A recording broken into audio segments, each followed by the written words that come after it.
복음으로 우리를 변화시키소서라는 제목을 가지고 신년 메시지 나누겠습니다. 여러분, 최근에 제가 어느 한 목사님과 식사를 하게 됐습니다. 선배 목사님이셨는데 식사를 하시다가 저한테 이렇게 말씀하시더라고요. 사람이 참 안 변한다고, 사람이 안 변해요 라는 표현을 하셨는데, 그분이 이렇게 말씀하시는 의도를 전혀 모르는 게 아니었기 때문에 가만히 있었지만, 사실 속으로는요, 그건 아닌 것 같은데. 왜냐하면 여러분, 사람이 안 변한다면 우리 업계에 문제가 있는 거잖아요, 그죠? 여러분, 교회에 사역에 문제가 있는 겁니다. 아니, 무슨 말씀입니까? 사람이 어떻게 보면 변하는 게 좀 천천히 변할지 모르지만, 여러분, 사람은 변합니다. 사람이 사람을 변화시키는 것이 아니라 하나님이 사람을 변화시키죠. 여러분, 복음이 우리 삶 가운데 찾아온다면 복음은 사람을 변화시키는 능력이 있습니다. 우리가 그걸 믿고 살아가는 사람들이잖아요, 그죠? 네, 그렇습니다. 여러분, 저는 2024년을 준비하면서 지난 한 주 동안 아침에 일어나 새벽에 일어나서 정말 저녁 때까지 계속 기도와 말씀 가운데 거했어요. 하나님, 2024년 정말 하나님의 말씀으로 우리가 저를 포함해서 변하기를 원합니다. 그런데 그 변화의 키가 무엇이냐 하면 복음이라는 것이에요. 그래서 여러분, 우리 연초에 다시 한번 강구드리지만 특별 새벽 기도에 새벽을 깨우면서 여러분과 제가 말씀 앞에 나와서 변화를 경험했으면 좋겠습니다. 변화를 묵상하면서 떠올랐던 인물이 있어요. 그 인물이 누구냐면 구약의 야곱이라는 인물입니다. 여러분, 야곱은 어떤 사람이었습니까? 그의 이름이요, 속이는 자, 그런 이름을 갖고 있었던 사람이 나중에 이스라엘이라고 하는 이름으로 변화를 받습니다. 한 나라의 아버지가 되는, 여러분, 그러한 변화를 경험한 사람이 야곱이었어요. 야곱이 변했다면 여러분과 저 변할 수 있습니다. 여러분, 믿습니까? 네. 복음의 능력이 우리 가운데 찾아오기를 바라요. 오늘 저는 변화에 대한 이야기를 나누면서 몇 가지 야곱의 이야기를 기초해서 그 원리들을 나누고 싶습니다. 첫 번째는요, 하나님은 어려움을 통해 우리를 변화시킵니다. 하나님 우리를 변화시키는데 삶의 역경과 어려움이 찾아오죠. 하나님이 어떻게 보면 허락하실 때가 있어요. 여러분, 어려움을 통해서 우리가 하나님의 하자도 부르지 않았던 우리가 하나님 이렇게 부르짖는 자리로 인도하는 걸 경험하게 됩니다. 한 번도 진솔하게 기도를 드리지 않던 사람들이 어려움을 겪으면서요, 주님께 기도하는 진정한 기도를 드리는 것을 경험하게 돼요.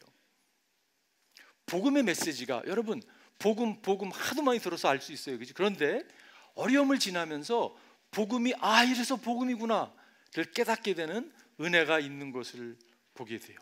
그렇기 때문에 어려움이라는 것은 어떻게 보면 이게 변장된 축복인 것을 우리가 알 수가 있죠.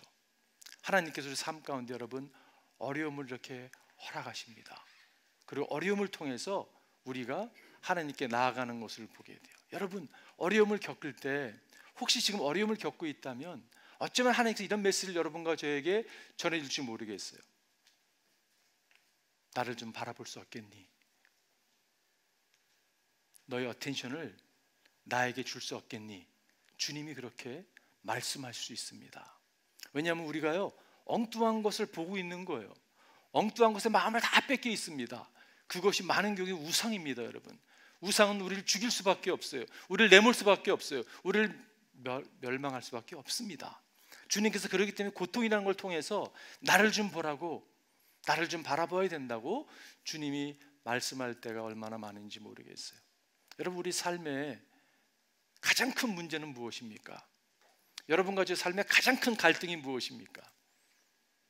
우리는요, 내가 좀 돈이 좀 더 있으면 이 문제 아무것도 아닐 것 같은데 라고 생각하는, 착각할 때가 있어요. 관계만 좀 풀어지면 모든 게 다 될 것 같은데 라고 생각할 때가 있습니다. 내가 좀 힘만 좀 더 있으면, 내가 10년만 더 젊었으면, 그런 생각할 때가 있어요. 여러분, 그렇지 않습니다. 우리 삶의 가장 큰 갈등, 가장 큰 문제는 영적인 문제예요. 여러분, 정말입니다. 우리의 문제는 영적인 문제예요. 근데 영적인 문제에 그 중심에 무엇이 있냐면요, 나라고 하는 사람이 딱 자리를 잡고 있습니다. 영적인 문제는 컨트롤링 이슈예요. 내 삶에 나의 삶에 누가 마지막 콜을 하느냐, 누가 다스리느냐, 누가 통치하느냐, 그것이 여러분 모든 걸 결정하는 것을 알 수가 있어요. 하나님이 아니라 내가 내 삶을 다스리고 여전히 나의 삶의 주인은 나야 라고 여기고 산다 그러면 여러분 죽을 때까지 문제 가운데서 해방될 수 없습니다. 우리는요, 내가 하나님이 아니라는 것을 깨달아야 돼요. Sooner is better. 빨리 깨달아야지 됩니다. 그럴 때 여러분 문제 가운데 해방되는 모습을 보게 돼요. 오늘 본문의 이야기는 이상한 이야기입니다. 여러분 알다시피 야곱이 아버지를 속여서 장자권을 갖다가 탈취하잖아요, 그죠? 형에게 정말 속이고 도망자의 삶을 살았습니다. 평생을 도망자로 살다가 지금 이제 고향으로 돌아오는 길에 일어나는 이야기, 오늘 본문의 이야기예요. 뒤에 홀로 남았는데, 여러분 지금 고향으로 돌아가는데 에서가 400명, 에서가 형이잖아요, 그죠? 400명의 군사를 이끌고 야곱에게 다가온다는 소식을 접했습니다. 얼마나 무서웠을까요? 그래서 뭐 선물 공세도 하고 아내들도 막 이렇게 미리 보내고 자녀들도 보내고 뒤에 홀로 남았습니다. 더 이상 갈 곳이 없는 거예요. 그가 홀로 남았는데 무슨 생각을 했을까요? 야, 이제 막다른 골목이구나. 더 이상 못 가겠다. 여러분 그 의미가 무엇입니까? It is about time. 이제 하나님을 대면해야 될, 컨프런테이션을 싫어하고 늘 도망가던 그가 이제는 하나님을 대면해야 될, 어떻게 보면 마지막 기회가 찾아온 것이. 어떤 이가 나타나 야곱을 붙잡고 동이 틀 때까지 씨름을 하였다. 말도 안 되는 이야기가 펼쳐지고 있습니다. 여러분 어떤 이가 누구입니까? 성경 전체에서 본문에서 보게 되면 그분이 하나님인 것을 알 수가 있어요, 그죠? 아니 하나님과 씨름을 한다고요? 네. 어쩌면 여러분과 제가 씨름해야 될 대상이 하나님일 수가 있어요. 그리고 하나님이 아니고는 우리를 변화시킬 수가 없습니다. 나의 삶을 변화시킬 수 있는 유일한 분은 하나님이세요. 그분 앞에 대면해야 되는 거예요. 더 이상 도망갈 수 없는 거예요. 그분을 만나야 되는 거예요. 여러분 복음의 능력이 어디 있습니까? 복음의 능력은요, 하나님을 만나게 해주는 거예요. 그리고 그분 앞에 I surrender. 여러분 씨름이 뭐 하는 거예요? 왜 씨름합니까? 씨름은요 등이 바닥에 딱 떨어지는 거예요. I surrender. 항복합니다. 그게 씨름이잖아요, 그죠? 하나님께 나와서 하나님, 제가 당신과 싸우고 있는데 I surrender. 평생 싸웠던 야곱, 어쩌면 우리 가운데 그런 모습일지 모르겠어요. 평생 싸웠어요. 그냥 늘 싸우는 거예요. 혈기가 아주 그냥 왕성해가지고 아직도 나이가 신앙의 연수가 이 정도 됐으면 좀 쓰러질 만도 한데 여전히 싸우고 있는 거예요. 여러분 야곱이 그런 사람이었습니다. 야곱이 모태에 있을 때에는 형과 싸웠으며 다 큰 다음에는 하나님과 대결해 싸웠다. 야, 대단한 사람 아닙니까 여러분? 늘 싸우던 사람이에요. 그게 우리의 모습일 수 있습니다. 주님께서 이렇게 말씀해서 It is about time. 이제는 싸우지 말라고, 이제는 서렌더 하라고. 여러분 복음이 뭡니까? 하나님 저 더 이상 안 싸울래요.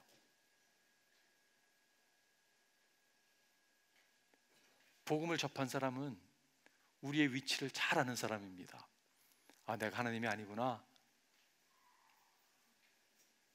여러분 주님께 속해 있는 걸 믿으세요? 여러분 하나님께 속한 사람들입니다. 여러분과 제가 예수 그리스도께 우리 삶을 드렸다면, 겸손히 드렸다면 여러분과 저는요 하나님께 속해 있는 사람이에요. 성경에 뭐라고 써있냐면 고린도전서 6장 20절에 보면요, 우리를 주님께서 값을 지불하셔 사셨다고 말씀하고 있어요.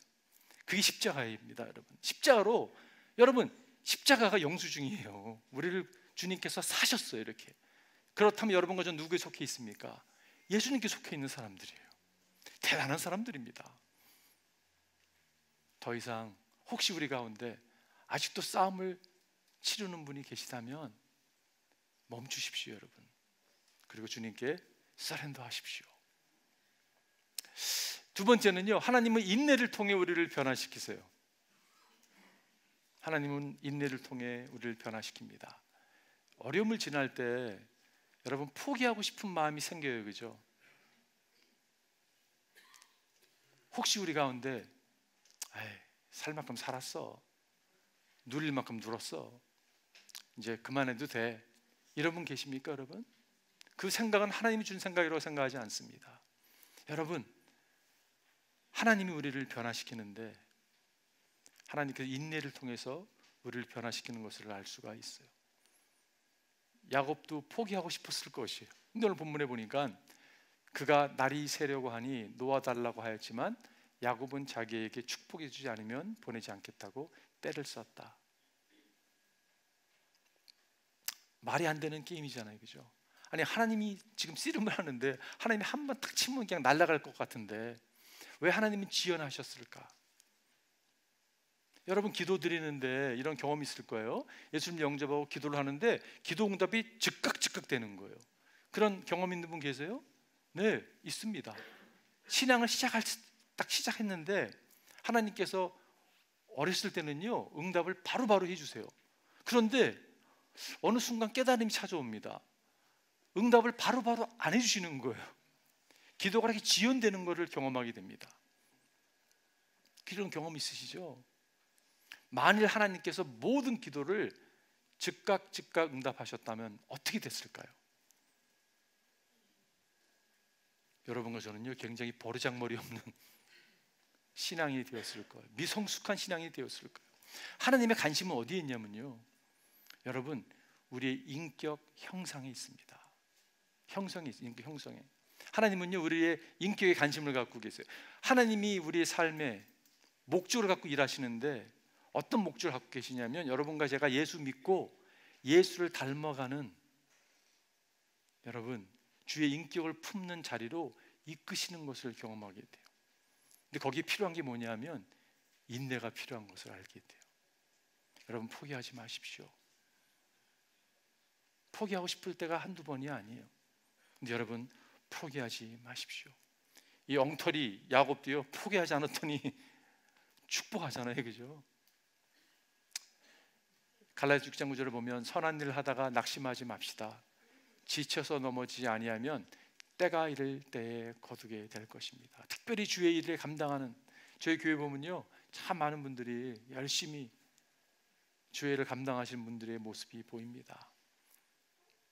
금년까지만 또감사 교회 섬기고 내년에는 빠이빠이다, 이런 마음이 있다면 그 마음은 하나님 주는 마음이 아닌 100% 맞습니다. 여러분, 포기하지 마세요. 주의 일을 감당하다가 여러분 낙심할 때가 있습니다. 그러나 포기하지 마세요. 복음의 능력은요, 포기하지 않게 합니다. 복음의 능력이 어떤 능력이 있냐면요, 우리를 향해서 인내하신 주님을 묵상하게 돼요. 여러분, 주님께서 여러분과 저를 향해서 인내하셨어요, 그죠? 여러분 믿으세요? 지금도 하고 계세요, 그죠? 네, 저는 확신합니다. 주님이 저를 향해서 인내하셨고 지금도 하시고 계세요. 그거를 묵상하게 되면요, 인내를 배우게 돼요. 어느 한 불치병 자매님이 계셨는데 너무 고통이 심한 거예요. 약을 먹어도, 페인킬러를 먹어도 고통이 수그러지지 않는 상황 가운데 어려움을 지나고 있는데 한 형제가 묻습니다. 어떻게 지내세요? How are you? 라고 질문하니까 이분의 답이 재밌습니다. 부활로 치유되지 그 정도는 아니라고, 치유되지 않을 정도는 아니라고, 부활로 치유되지 않을 정도는 아니라고. 제가 그 표현을 듣고서요, 얼마 전부터 그런 생각이 들었어요. 부활로 회복되지 않을 정도는 아닌 거예요. 여러분, 부활로요, 보상받지 않을 정도는 아닙니다. 여러분과 제가 경험하고 있는 억울한 일이라 할지라도 부활 후에 모든 게 회복될 것이에요. 그게 복음이잖아요, 그죠? 그러니까요, 견딜만 한 거예요. 그러니까 싸울만 한 거예요. 인내할 수 있습니다. 주님께서 다 회복시키실 거예요. 그래도 여러분과 제가 포기하지 않기를 바라요. 세 번째는요, 우리의 자백을 통해 우리를 변화시킵니다. 어려움이 찾아오면 사람들이 이렇게 원망하게 되는 것 같아요. 여러분 혹시 부모를 원망하는 분 계십니까? 어려움이 찾아오니까 배우자를 원망하는 사람들이 있어요. 자녀를 원망하고, 혹시 목사 원망하는 분 계세요? 원망은 상관없습니다. 왜냐하면 제가 안 봤습니다. 원망하지 마십시오. 하나님을 원망하는 분들도 계세요. 여러분 원망하지 마십시오. 왜냐하면 원망한다고 해결되지 않아요. 부부 관계가 참 여러분 어려운 분들이 계세요. 이렇게 기도합니다. 하나님, 제 남편 좀 변화시켜 주세요. 그 기도를 드렸던 분들 많이 계실 거예요. 하나님, 제 아내요, 저 사람 변화돼야 됩니다. 그런 기도를 드렸던 남편들 계실 거예요. 변화됐습니까, 여러분? 그렇게 해서 변화가 일어나지 않습니다. 하나님, 내 탓입니다. 내가 잘못했습니다. 그렇게 자백할 때 변화가 일어나는 것을 경험하게 돼요. 여러분, 오늘 본문에 보면 하나님께서 야곱의 이름을 묻죠. 그랬더니 그가 야곱에게 물었다. 너의 이름이 무엇이냐? 야곱이 대답하였다. 야곱입니다. 여러분 재밌지 않아요? 하나님이 야곱의 이름을 모르실까요? 아시잖아요, 그죠? 근데 묻습니다. 왜 물었을까요?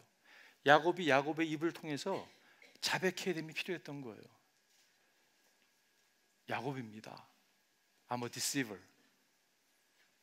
나는 속이는 자고요, 매니플레이트 하는 자고요, 조작하는 자고, 이렇게 지금 고백하는 거예요. 우리가 고백하지 않으면 어쩌면 변화는 찾아오지 않습니다. 평생 아버지를 속이고 형을 속이고 장인어른을 속이고 아내까지 속였던 야곱이 오늘 고백하는 거예요. 내가 야곱입니다. 내가 거짓말장애입니다. 여러분, 사람이 모순이 없는 사람이 없어요. 아마 모순이 많은 사람을 한 사람 선택한다면 제가 아닐까 싶어요. 여러분 그렇잖아요, 그죠? 목사라고 하는 타이틀을 가지고 어떻게 보면 말씀을 전하기 때문에 목사님은 모순이 좀 없을지도 몰라, 그렇게 생각하는 분은 잘 안 계시겠지만 여러분 혹시 그렇게 생각하신다면 그렇지 않죠. 사람은 다 모순들이 있습니다. 여러분 만약에 여러분의 인격에 어떤 모순이 있는 거를 이렇게 사용하셔서 이름을 진다면 여러분 어떤 이름의 소유자가 되겠습니까? 될 것 같습니까, 여러분? 예를 들어서 제가 최씨인데 최교만, 최시기 질투, 최뻥, 최뒷담화. 제가 왜 최만 쓰는지 아세요? 제가 다른 성을 쓰면 목사님이 저를 보면서 그 말씀하셨어요 라고 얘기할까 봐 최염려, 최소심. 우리의 모습이 여러분 모순이 다 있습니다. 그런데 변화는 언제 찾아오는가? 우리가 우리의 모순을 하나님께 자백할 때, 하나님, 제가 이런 사람입니다. 겸손히 나아갈 때 하나님께서 우리에게 은혜를 베풀어 주세요. 여러분 그거 아세요? 찰스 펀이 이런 얘기를 했습니다. 우리가 어떨 때에 나는 참 죄인이다, 나는 참 나쁘다, 나는 악하다고 느껴질 때가 있습니다. 이게 있죠, 여러분, 그죠? 근데 그러나 기억하십시오. 당신은 당신이 생각하는 것보다 더 악하다는 사실을, 여러분 더 악하고요, 더 못됐고요, 그게 우리의 모습이에요. 근데 그거 아세요? 여러분과 제가 생각하는 우리를 향한 하나님의 사랑은요, 우리가 생각하는 것보다 훨씬 더, 아주 더 여러분과 저를 사랑하세요. 많은 사람들이 이해 못합니다, 그 사랑을. 근데 여러분과 제가 생각하는 것보다 훨씬 더 사랑하세요. 이거는 확실해요. 복음은 그런 것입니다. 우리가 우리의 연약함을 자백하고 나아갈 때 은혜를 베풀어 주세요. 베드로전서에 보면 모두가 서로 겸손의 옷을 입으십시오. 하나님께서는 교만한 자를 물리치시고 겸손한 사람에게 은혜를 베풀어 주십니다. 겸손이 무엇입니까? 하나님, 제가 부족합니다. 제가 당신의 도움이 필요합니다. 겸손히 나아갈 때 은혜를 베풀어. 은혜가 무엇입니까? 복음이에요. 그 은혜를 여러분과 제가 누리기를 바라요. 마지막 네 번째는요, 결론적으로 하나님 우리를 변화시키세요. 하나님 우리를 변화시키세요. 복음은 그런 겁니다. 여러분, 복음은요 우리를 변화시키는 것이에요. 오늘 본문에 보니까 그 사람이 말했다. 내가 하나님과 겨누어 이겼고 사람과도 겨누어 이겼으니 이제 내 이름은 야곱이 아니라 이스라엘이라. 여러분, 야곱이라는 이름이 이스라엘이라는 이름으로 바뀌었어요. 이스라엘이라는 이름의 뜻이 뭐냐면 겨누어 이겼다는 뜻이에요. 겨누었다는 뜻은요, 하나님을 만났다는 것이에요. 여러분, 야곱이 이스라엘이 됐습니다. 이 지명적인 이스라엘로 이야기한다면 그 뜻이요, 하나님의 통치라는 뜻이 있어요. 여러분, 이 디시버가, 속이는 자가 여러분 지금 Prince with God이라고 하는 이름을 받게 된 거예요. 정체성의 변화가 찾아온 것이에요. 여러분과 제가 모순 덩어리입니다. 기분 나빠도 여러분 들으세요. 여러분 저 모순 덩어리예요. 그런데 하나님이 예수 그리스도를 통해서, 복음을 접한 우리를 통해서 우리를 어떻게 보시냐 하면, 너는 모순 덩어리지만 너는 완벽한 나의 아들이야, 나의 왕자야, 나의 공주야 라고 말씀하세요. 왜 이게 가능하냐면요, 예수님이 우리가 살아야 될 완벽한 삶을 대신 살아내 주셨기 때문에 그래요. 이게 복음입니다. 여러분, 이 복음을 깨달으면 자유함이 찾아옵니다. 아, 그렇구나. 예수님이 나를 대신해서 죽었을 뿐 아니라 완벽한 삶을 살아내신 거예요. 여러분은 하늘나라의 존귀한 흠없는 왕자고 공주입니다. 할렐루야. 이것이 얼마나 감사한지 모르겠어요. 여러분, 정체성이 바뀐 거예요. 세상의 정체성은요, 퍼포먼스를 이야기합니다. 이렇게 퍼폼해, 그럼 내가 너 인정해 줄게. 성경은 뭐라고 얘기하고 있어요? 퍼포먼스가 아니라 펄슨을 이야기하고 있어요. 예수 그리스도를 통해서 그분을 믿을 때 그분의 의가 우리에게 덧입혀지게 된 바 되기 때문에 존귀한 것이에요. 여러분, 이름을 바꿔주셨습니다. 31절에 보니까 그가 분이엘을 지날 때 해가 솟아올라와 그를 비추었다. 그는 엉덩이 뼈가 어긋났으므로 쩔뚝거리며 걸었다. 저는 이 장면을 묵상할 때마다 영화의 한 장면이 떠오릅니다. 진짜, 아, 영화를 보는 것 같아요. 쩔뚝거리면서 지금 걷고 있어요. 여러분, 엉덩이 뼈를 하나님께서 어긋나게 했습니다. 이것이 어떤 의미가 있습니까? 이전에 걷던 모습을 더 이상 걷지 않는다는 거잖아요. 그죠? 비록 쩔뚝거리고 있지만 이전에 내가 아닌 거예요. 여태까지 걸어왔던 그 길을 다시는 안 가는 거예요. 새로운 모습으로 길을 가는 것입니다. 이게 흔적이에요. 이게 마크입니다. 믿는 사람의 마크예요. 여러분, 엉덩이 뼈는요, 뼈 중에 지금 이게 스트롱한 뼈인데, 강한 뼈인데, 내가 가장 의지하던 것을 더 이상 의지하지 않고 주님만을 의지하고 걷겠다라는 표현이에요. 저는 2024년 여러분과 제가 이런 흔적이 있기를 바라요. 주의 길을 걷는 거예요. 복음 때문에. 제가 결론 내리면서 야곱을 다시 한번 묵상해 봤어요. 여러분, 야곱이 그의 그 한 생이 이렇게 필름처럼 쭉 지나가는데 마지막 장면에서 야곱이 노인이 돼서 이집트의 가장 파워풀했던 바로 앞에 딱 서가지고 바로를 축복하는 모습, 그게 야곱의 삶의 하이라이트라고 생각이 들어요. 이전의 야곱 같으면 그렇게 안 했을 거예요. 야, 이 파워풀한 왕 앞에 섰는데 내가. 근데 야곱이 영적인 권위를 가지고 축복합니다.